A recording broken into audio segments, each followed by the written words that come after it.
My father and I were strangers long before he passed away. He wasn't a bad man. He just didn't know how to be a father to a son who was nothing like him. When he left me his isolated cabin in his will, I thought it was his final joke, a rotting structure for a son who craved the city. I went there to clean it up for sale, a final goodbye to a complicated man. But the moment I stepped inside, the air hit me like a physical blow.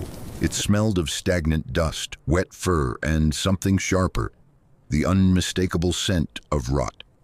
I spent hours scrubbing the floors, trying to erase his memory from the peeling wallpaper. But the higher I went in the house, the worse the smell became. That's when I heard it.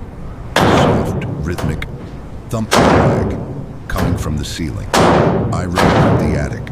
I pulled the cord, the ladder clattering down like a skeleton's teeth. The smell that rolled out was foul. Upstairs, I found a sea of trash. Empty cans, greasy wrappers, and a makeshift nest of blankets. I told myself it was just raccoons. I went to bed, trying to ignore the scratching in the walls. I woke up at 2 a.m. The attic ladder was down again, hanging in the dark like a giant tongue. A fresh snack wrapper sat at the base of the stairs, still crinkling as it settled.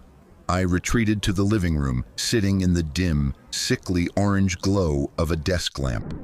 I was too terrified to move. That's when I saw it.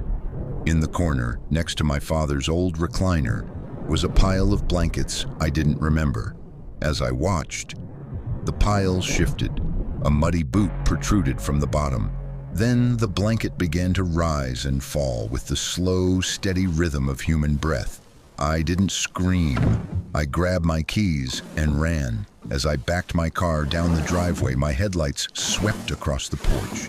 A man, mangy, thin, and hollowed out, stepped into the light. He didn't chase me. He just stood there, watching me leave his home. The police said he'd likely been there for over a year. He had been living in that attic while my father was alive, and he stayed long after he was gone. I sold the cabin as is. I never went back, because the worst part isn't that he was there. It's the thought that on the nights my father sat in that recliner, someone was always watching him. From the dark.